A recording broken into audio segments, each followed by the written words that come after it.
I think now only one woman is in top 100 of absolute ranking list. Of course, I would like to see more of them there. But first of all, there has to be awareness that support is needed, because I think women are kind of superhuman.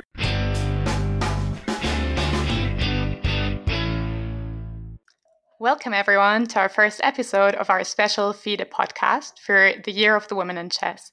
My name is Lilli Hahn and I'm a chess player and chess enthusiast from Germany. Over the course of the next year, I will take you on a journey to meet some incredible and inspiring females in the world of chess. The podcast will be broadcasted monthly and is a collaboration between the FIDE Women's Commission, the German chess podcast Schachgeflüster, and the Chess Sports Association. Today's guest for our first episode is a 7-time national chess champion. She represented Slovenia as a national player in 11 chess Olympiads and 8 European team championships. She has a current ELO of 2,213. Besides being a successful chess player, she's also a lecturer and assistant professor at the School of Advanced Social Studies in Nova Gorica and worked on the interface of chess and psychology. She's also author of the book Improve Your Life by Playing a Game, which was published in January 2021. Let's welcome to our first episode of the Year of the Women in Chess podcast, Woman Grandmaster and Dr. Jana Krivec. Welcome, Jana. Welcome. I'm very glad and honored to be your first guest, Lilli. We're very glad to have you as a guest. So looking at the list of things you do, from working as a professor to writing books, do you actually still have time to play chess yourself, whether in a league or some kind of tournament, or maybe even as part of this new big online chess hype? All these things goes hand in hand if you just know how to organize your activities correctly. And so I really do things that complete themselves from my professional point of view. And chess, I try to combine my research and my passions in chess and in psychology. So it's not impossible if you know what you like and you set your priorities, and you can do many things together. But yeah. That is true. I guess like having such a busy life, it is quite important to organize everything. Maybe because we're going to have a lot of international listeners, we can start looking a little bit at your chess career, and you can tell us when you started and like maybe from the many Olympiads you played, whether there is one you have particularly fond memories from. Mm-hmm. Yeah, I'm already kind of a fossil in chess, at least in Slovenian chess.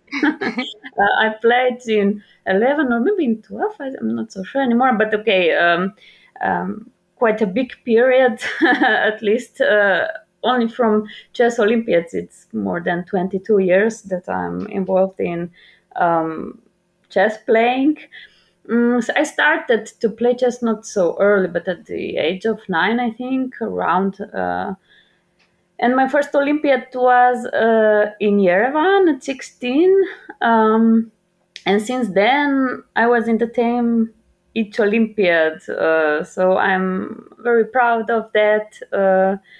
And now I have my own family. With a small child, it's a bit difficult to participate, but I participated in the last European Championship that was held in Slovenia in November in Terme Čatež, and my little boy was only 5 months old, but you see, everything is possible if you have the right support in your surrounding, and it was really great experience. I enjoyed playing chess. We had fun there, and I really don't regret it. So yeah, I still try to play, but of course, it's not the same as before when I played, let's say, semi-professional. You know, the openings, everything was a bit more structured than now. Now I come to tournament and I wonder which opening I play. I forgot already. So yeah, and it's not a nice feeling. I must admit, it's not a nice feeling to be lost in space. At least in the beginning of the tournament. Then when the tournament goes towards the end, I warm up. Let's say. um, but yeah, on the other hand, I don't take it so seriously, so it's a bit less stressful, and I enjoy the game itself more. Of course, if I don't lose too much of the games. So it has pluses and minuses, but chess is so deeply rooted in me that I will have problems to completely abandon it. I guess that's quite a lot of interesting topics we touch upon straight away, because I guess like especially for families, there's always discussion on whether, for example, childcare or something should be provided at tournaments, whether that would be more helpful, or for example, whether the online format now makes it easier for people or women with families to play. Yeah. Any thoughts on that? Well, I don't like the world to be completely online. I agree that there are some advantages, and yeah, of course, easier to do things online. But at the end, to meet people live, it's something completely different. Also, to play chess on live tournaments. So I don't know. I prefer live chess, and I must say that I have had a very pleasant experience on this European Team Championship when one of the player, I think she was from Scotland, approached me and asked me if I play here, and I said yes. I was with my baby, and yeah, and she said, I admire you, and it's really good to see such examples of playing with small children. So I think it's not impossible, but I agree that it would be very good to provide some support for women in this manner, because of course it's difficult to combine family life with chess playing, and I believe lots of women players abandon chess when they have families and start serious jobs. So I think much can be done from FIDE, and also from educating society how to be supportive to women, and how to encourage them to have other roles, not just being a mother. Of course, being a mother is great, but it can take the whole person, and I think it's also good for the child not to lose yourself completely in other perspective, other interests that you had before, but that you continue to be a person with many identities, with things that you do with your interests, because I think it makes your life richer, and you are more satisfied, and therefore child can learn a lot from rich life of its parents too. That's true, and it's probably the first step into being a good chess player itself for the little one, if it's already been at a tournament, European Championship, being 5 months old, I guess. Yeah. Already achieved more than the majority of us will do. Yeah, well, I don't know if you remember something, but yeah, maybe. Yeah. So talking a bit more about your time, we can maybe go back to the topic of children or mothers in chess later, but maybe focusing a bit more on the chess for now. So during your chess career, you played like loads of tournaments, as I said, like all the Olympiads and team competitions, but also a lot of individual tournaments.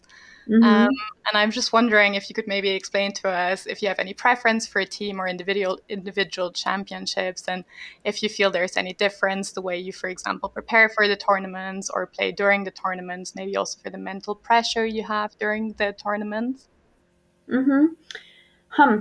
I like to play team tournaments, but yeah, also individuals. But for me, team competitions have some additional level of joy. I don't know, but this is because maybe I was lucky, but um, in majority of the cases I was in a team where this team spirit was very good. We understood each other very well, and this is something that is very important when you play in a team, and this is something that can boost you as a individual player, or if there is misunderstanding between the players, it can be really terrible to play.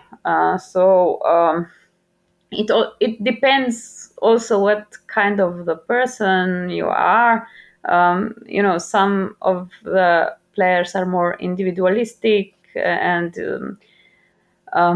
they want to have their own path and their own pace of living on the tournaments, playing. You have to be adjustable when you play for the team. You cannot put yourself on the first line, but the team, and the team result is more important than your own result. I don't know. You will not complain if you have black pieces a few times in a row, even though it's not very pleasant for you. But for some people, this is more difficult than for others.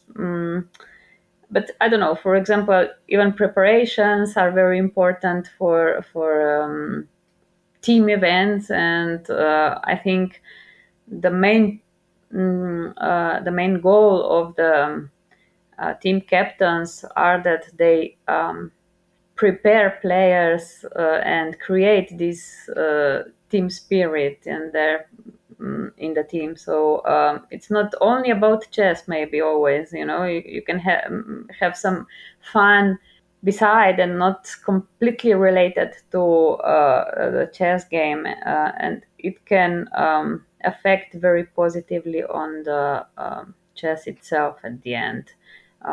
You also need to be, supportive for your teammates, help each other. So this is very important. I think the biggest difference between individual competitions and team competitions. Of course, if you chase, for example, some norms, it's better to play individual tournaments where you can play for your own goal, and you don't have to adjust it to team result. So it's different. It is different, but it has its own pluses and minuses. That is true. And I guess one of the beauties of chess is that we can decide whether we want to play in a team or individually or mix it up compared to other sports, which are usually one or the other. True. Yeah. True. Yeah. Talking a bit about preparation, because you touched up on it. So I'd be very interested to hear, first of all, how you prepare for tournaments in terms of chess. Like, how do you train? Are you like a person that trains with books? If so, do you have any favorite book? Or also, I guess, from your side, as you're from the psychology side, it would be very interesting to hear if you, for example, have a routine before a game, how to calm down, or if you're generally just not a nervous person. Yeah. Well, I never liked training and preparation too much. I prefer to play. Yeah. Uh, I don't know. I enjoyed tournaments much more than training, and you learn from tournaments as well. But okay, of course, it's not impossible to not to train, to avoid training completely. Well, I must admit now, as I said, my career, my chess career, is not is in decline. So I don't train as much or at all. But before, when I was younger, I had trainers, and it was a period when I trained every day after school. I trained with one Bosnian chess player, international master, Zlatko Bashagic, and he moved to my hometown, and we train after school every day. But it was a long time ago, and there were different times. At that time, computers were not that strong, so we trained on the board mostly, and I had this big map where I wrote my variants on hand, and today it's impossible to train like that or play like that. But at that time, it was normal thing to do. Everyone had such books that we were carrying around the tournaments. But yeah, after that, I trained also with Michal Chishin, for example. He's very well-known world trainer.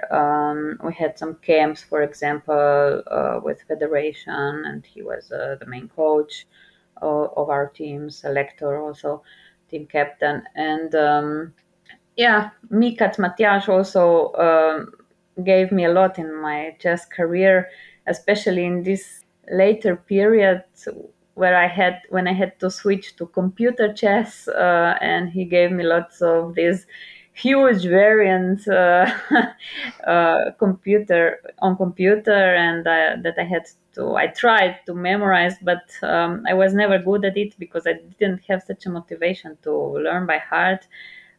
So I had to repeat it every time over and over again before the game when I prepared on specific opponent. So I had different periods in my training. You have to be adjustable in this way too. Now I guess this Alpha Zero brought another level to preparation as well. I think as far as I know, Carlsen is very good in being so adjustable. So he already used this kind of new programs and in his preparation, and includes this new way of thinking in his preparation. So it's also these shifts of perception, how to prepare is very important. And yeah, also psychological side, of course it's important, and I think too many times overlooked. We always think that only chess variants and chess variations are the one that are important for the next game, but there are lots of things in our head that are not exclusively related to chess game, but have a very big influence on our play. And yeah, I was studying psychology, so whether consciously or not, I was combining these things and using some techniques, and yeah. That would have actually been my next question, because it's very interesting. Well, you clearly are a true expert in the interface of psychology and chess, and because you studied psychology at the University of Ljubljana, and then also for your doctoral thesis, you combined your passion for chess and your interest in psychology with a project that looked at cognitive information processing.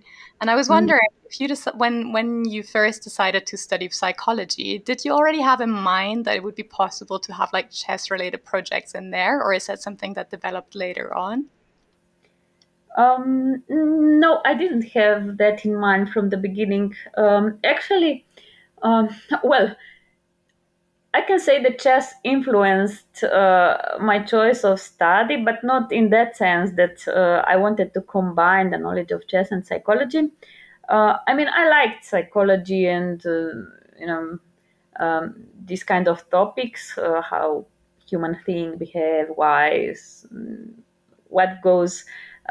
behind our mind, but I really liked physical education and art at that time when I was finishing high school. But to enter that kind of studies, I would have to do some entrance exams, and I would have to prepare for them. And I didn't have time because I played chess a lot at that time.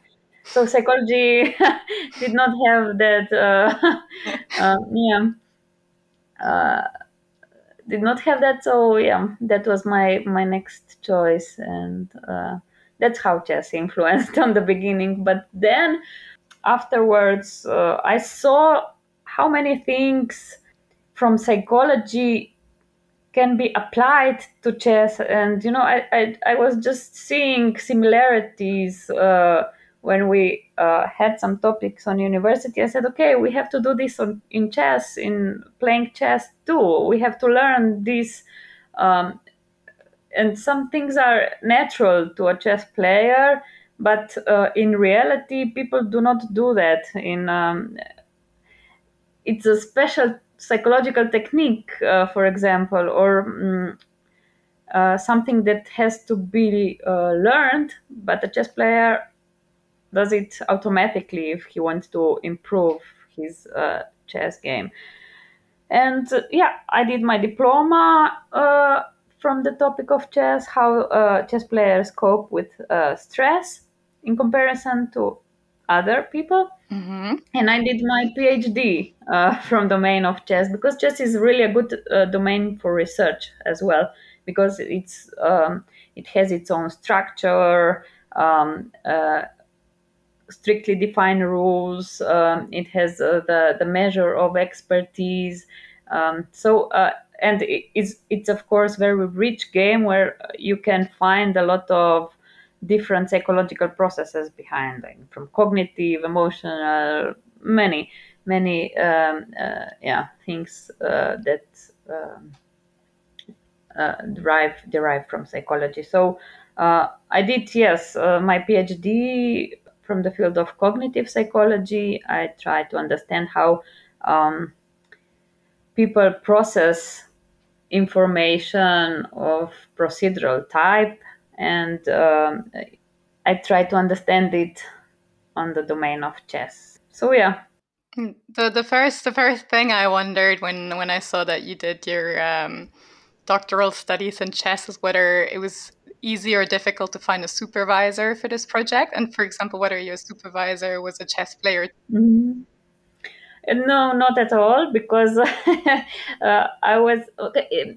My main supervisor, on the faculty of psychology, was not a chess player, but expert from cognitive psychology. But my second supervisor was from faculty of computer science, very well known expert. Ivan Bratko, he wrote one computer programming language, Prolog, but he's also very, very passionate chess player, also quite a good chess player. He had over 2,300 Elo rating at some point, and he was really enthusiastic in the team. He also he was a mentor of one previous girl that did some research on a chess game. So it was an obvious choice, and he really helped me with my developing my thesis. So I was lucky in this manner, and I also had a lot of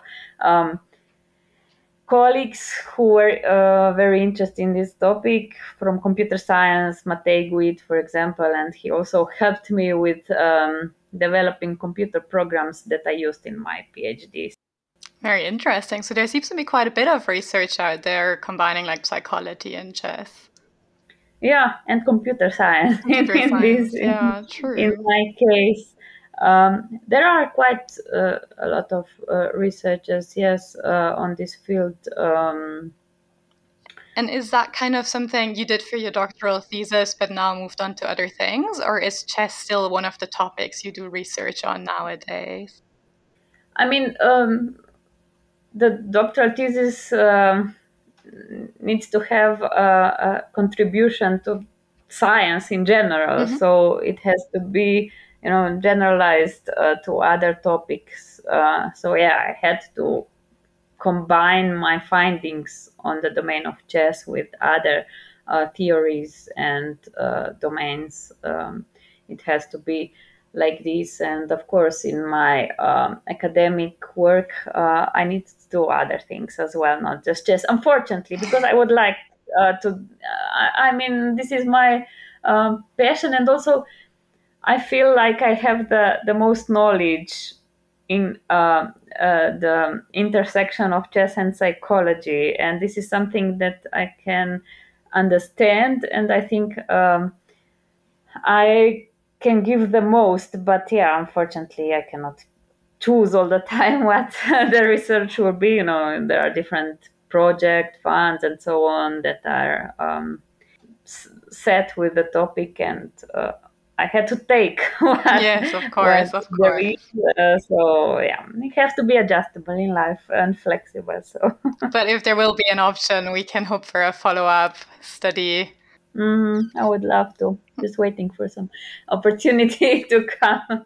I will probably apply for some project connected with chess, because yeah, or be lucky to be invited in some project. And do you think it's like a bilateral relationship we have between chess and psychology? Meaning, so as chess players, we can learn from the psychological concepts maybe on how to deal with stress, these kind of things. I guess we're going to touch a bit more up on that in your book later on.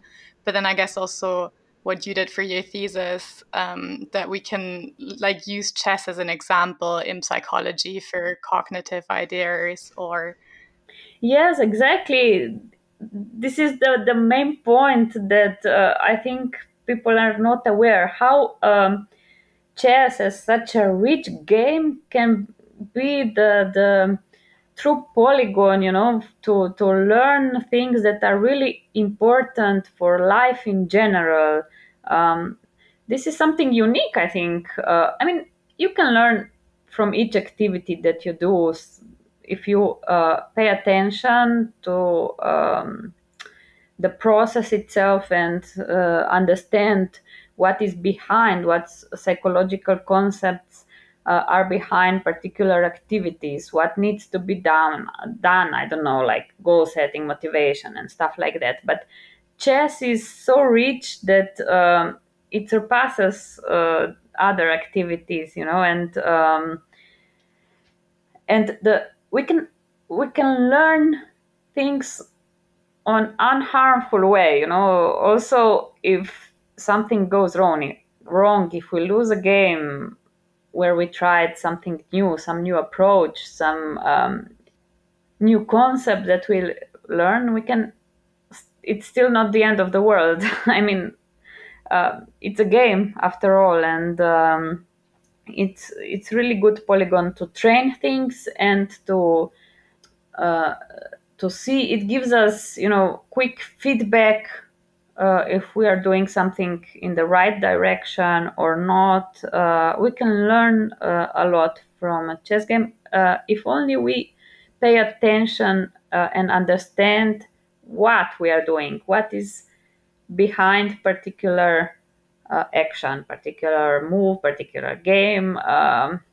We try to understand why something happened, why we are stressed, why we are afraid, how can we cope with it, what can we do differently, what do we need to train good, to play good, to feel good after all. So yeah, I think it's a perfect combination if only we know how to use it.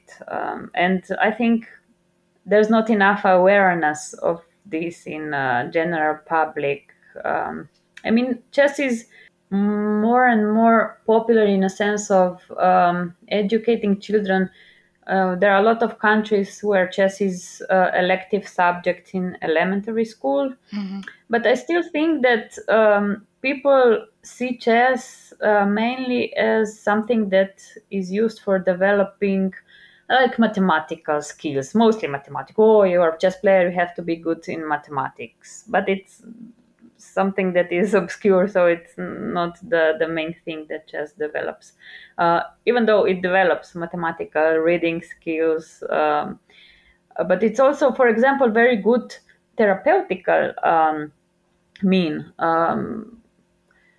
because it's something that you can project your feelings through the figures, the chess pieces, the chess game, and you can express your feelings through the chess pieces, for example. And also, for example, for people with some kind of special needs like ADHD or autistic spectrum children, chess is a wonderful tool to approach them.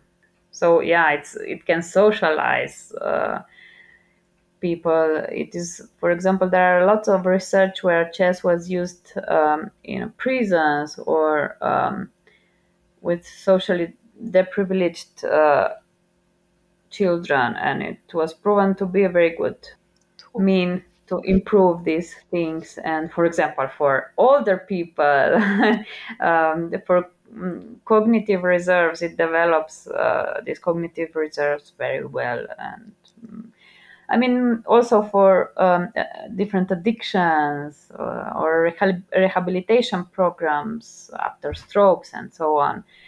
Yeah, maybe that's something to lead over to your book, because that's all topics you touch up on your book as well. Mm-hmm. So your book was published last year, and it's called Improve Your Life by Playing a Game. And I guess it's aimed to be a guide to explain exactly what you just said on how you can use skills you learn in chess to apply them broader to your life. And I had a look at the book. It's very nicely illustrated, and it's set up in chapters, like goal setting. And the first thing I wondered is, like, what's the best way to work with the book? Do I go from the front to the back, or do I choose the chapters which I think are relevant to me? Yeah. Well, first, I would like to thank again Thinkers Publishing, who made this possible for me. And yes, I wanted to write a practical book. I think, firstly, it's nice to read it from the beginning, but I would really love that the reader would come back to my book. That the person would have the book in the bookshelf, and from time to time he would remember, I would like to check this thing, and open the book again on different pages and different chapters, and remember something that is useful, or because we have to remind ourselves on these things that are important in life, and things that we have to pay attention to. So it's not a book for one time read, but to check it more often. But I tried to design it in a way that it's interesting, not that it that it has some illustrations that explain the concepts in brief. That it is also equipped with some exercises with minutes for self-reflections, where I try to provoke the reader to think about the concept and itself, and how the reader uses this concept in his life, his way of living. So this reflection, I want to provoke the thinking about the topic that I think is important in life, the skill that I think is important in life. And I also include, for example, lots of quotes from famous and successful people, from wise people, who in a way approve these concepts and say, okay, this is really important in life. So or show the importance of these concepts and skills in life. So so that the reader can see how these successful people are aware of the importance of different psychological skills. And I also want to say that the book is structured chronologically from the skills that we learn through the training period, then what can we learn during playing a chess game and a chess tournament, and what is important from psychological point of view after the tournament. And yeah. Do you think this is applicable to like a broader audience? Because I mean, you have a view on chess as a semi-professional chess player, as you said. But then I guess like the big, broad range of people are like amateur players. But I guess like the concepts are all applicable no matter what level you play at. Yeah, I wanted to address the book to a broader audience. That's exactly my point. Not to the it's for general public, because the chess examples are only the examples of the skill, the expression of particular skill, but it can be seen everywhere in life. And I also give examples from real life, and um, also from the chess game, but you don't necessarily need to play chess to understand what I want to say and to understand the book. So I think, for example, for chess trainers or educators on very different levels of education, it's appropriate to understand these things. Do you think there is a difference between chess and any other sport, though? Because, like, I guess at most other sports, you also have the training component and the analysis after the game. Do you think chess has like a special standing compared to other games to learn like easy lessons from it? There are some similarities, and there are some things that can be learned also from each activity that you devote yourself in life to. I don't know, as I mentioned, find motivation is good everywhere in life. Whatever you do, you need to be motivated. You need to know why you are doing this thing, and if you would do this, then you would be better in performing this activity. But for example, in chess, when you open the chess informant or chess encyclopedia, someone would say, okay, you can never learn these by heart, but if you are motivated enough, things can be done. Or for example, goal setting, it's science by its own. How to set appropriate goals. It's also very generalizable, and you can use these everywhere in life, in every sport or other activity that you do. Or for example, how to accept the concept of delayed reward, something that is very important. Or how to fight, for example, how to never stop exploring, because a lot of people, for example, just learn something new. They learn a bit and they think they know everything, and they are satisfied with that, and they are very confident usually in what they know. But in reality, this is not the genuine confidence, because your level of knowledge is very low, and you need to learn a lot more to be a real expert with true confidence. And yeah, in chess, of course, this is very visible, and it's also called, for example, Dunning-Kruger effect, when you can make lots of stupid mistakes when you think you know everything, but in reality you don't. And the process of gaining knowledge can be very painful, because you start to realize that you don't know as much as you thought you know, and stuff like that can be very painful in real life. And a lot of people can drop some activities, and they don't have the will to continue, for example, to learn and to put the energy in developing this skill.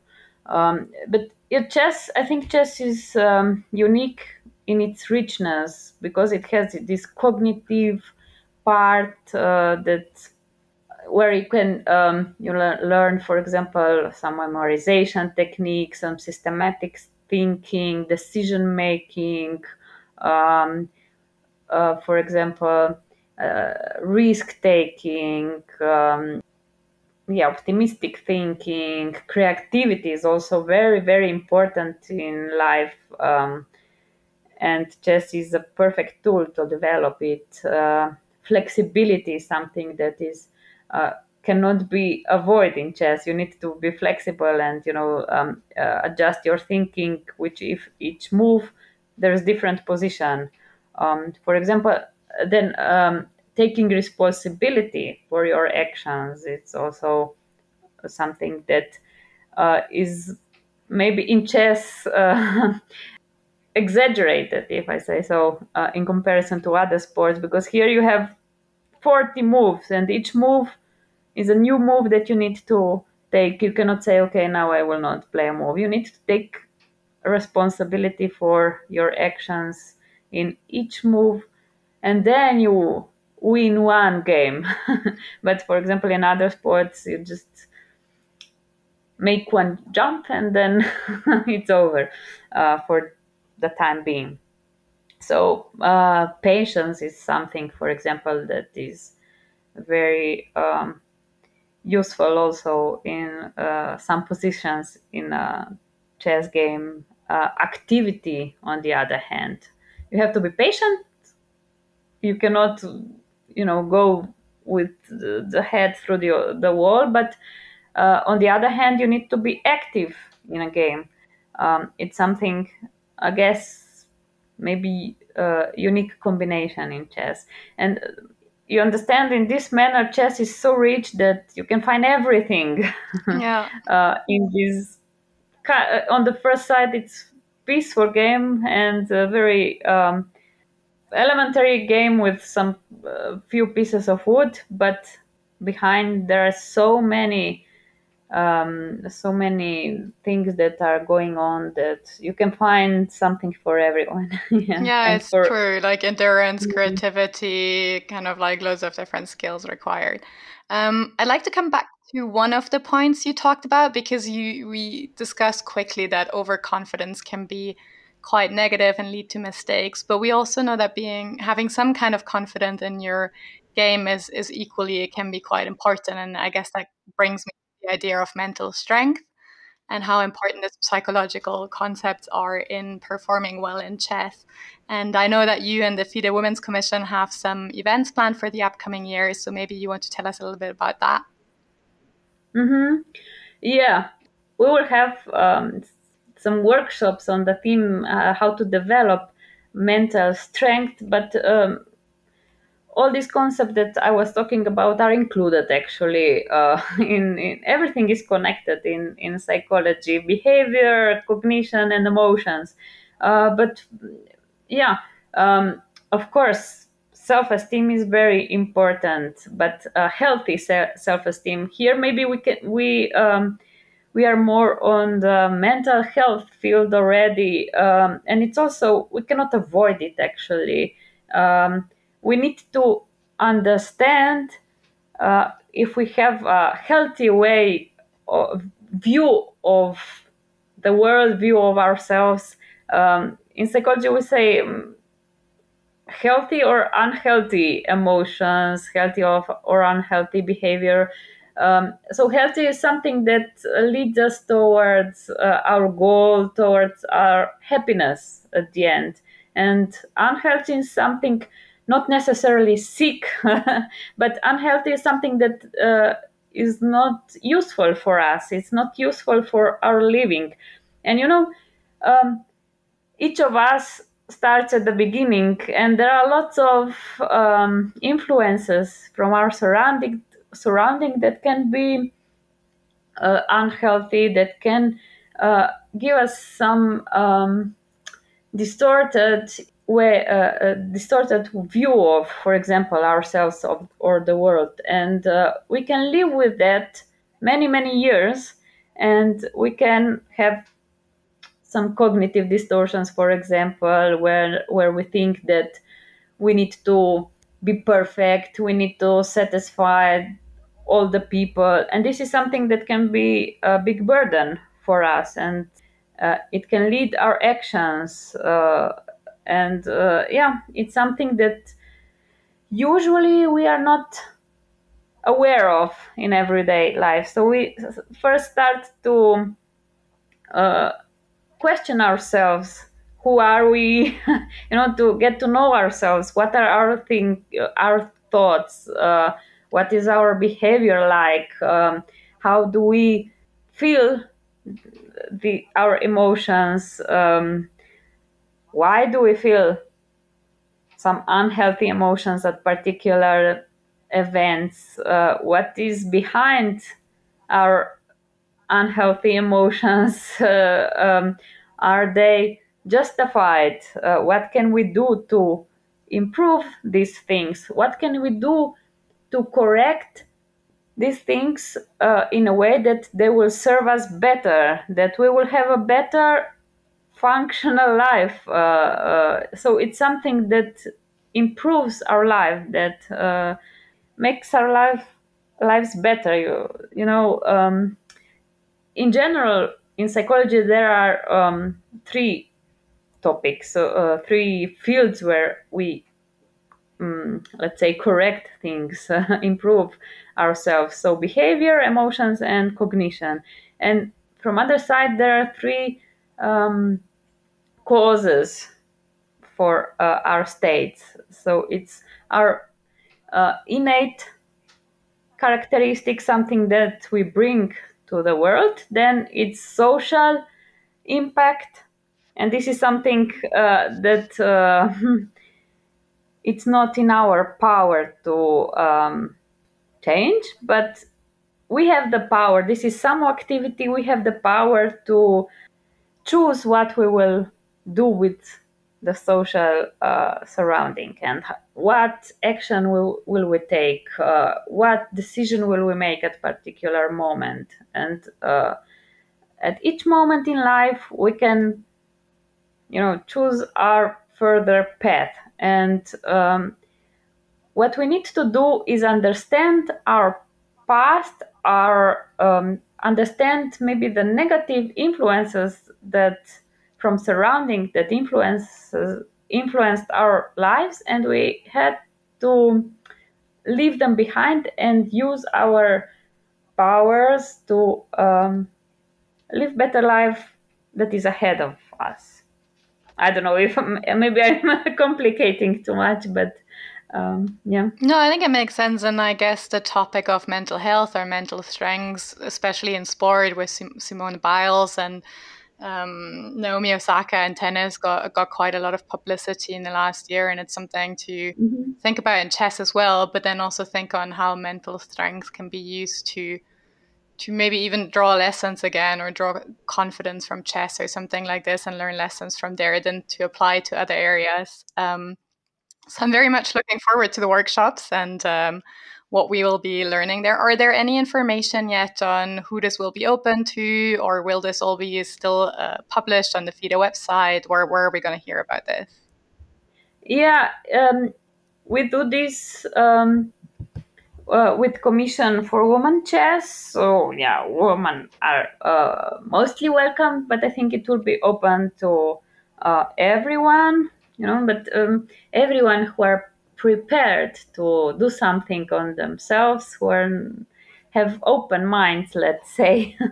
And yeah, the goal is to increase the awareness. First, the awareness of the power of the mind. I think we are not aware of the power of our mind, how it can have the consequences in also materialistic things, like at the end, money or success or better performance, for example.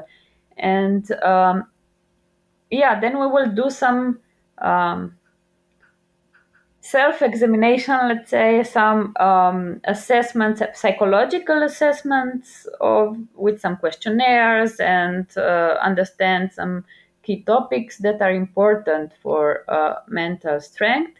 And we will also discuss some deeper aspects of our personalities, as I was speaking before, these core beliefs that are grounded in us, and how to face these things. And then we will also get to know some techniques and some solutions that help us to improve mental strength. So at the end, the main goal is to have a better life in general, but to have a better self-esteem, better performance, or whatever it is that we want to give our attention to, or to give our energy to. Of course, I must say, in psychology or psychotherapy, there is no magical stick. This is something that everyone has to know. No one has a magical stick and or a magical pill that will give it to you and you will be stronger. But it is work, and with educating, you start to you have the basis where you can start to work on these things and develop mental strength. So it's not something that is magical, but it's training and work, as always and everywhere. These workshops will be there will be 10 workshops, and it will be organized in a way that there will be lectures, but also some exercises and some self-examination and so on, and discussions, I hope. Sounds absolutely amazing. So to all the listeners interested in this, even though it's not a magic potion, but a lot of work, if you need some, or if you want some tools on your hand from an absolute expert in the area, do join the seminars. You'll find some more information about this posted on the FIDE Women's Commission website. And we're quite interested to see what the workshops are going to be like. Yeah. Then I think we're already heading to the end of the podcast. Maybe one final question. Besides the workshops, which you're of course going to be part of, is there anything you could think of that you would like to see in the Year of the Women in Chess that you might think would be a good idea, or something to maybe increase female participation in chess, or make the chess community feel more open for the women that are already there? Yeah, well, of course, there's a lot of room for improvement for women in chess. I don't know about the special event now, but I think the Women in Chess Commission is the first step from FIDE to acknowledge the importance of inclusion of women in different areas in chess, not only playing chess, which we know that few women are in top 100. I think now only one woman is in top 100 of absolute ranking list. Of course, I would like to see more of them there.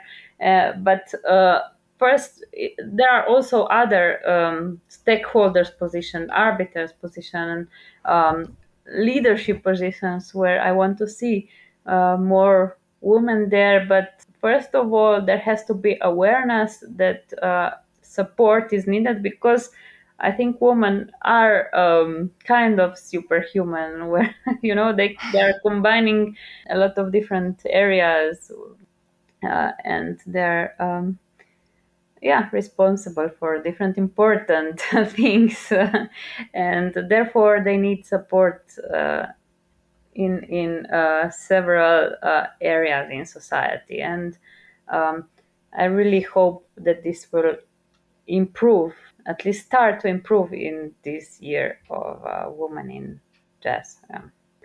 We're at least hoping to introduce the listeners to some amazing women in chess, whether it's arbiters or players or other position, with this podcast over the next year. So I hope you guys are all excited for the next few episodes to come as well. And I guess that brings us to the end of today's episode. So thank you very much, Jana, for joining us today. Thank you for inviting me. As you said, this is one of the very important, but one of the steps to include more women and empower them to join the important functions in chess as well. So thank you for your participation as well. Thank you very much. Bye, everyone. Bye.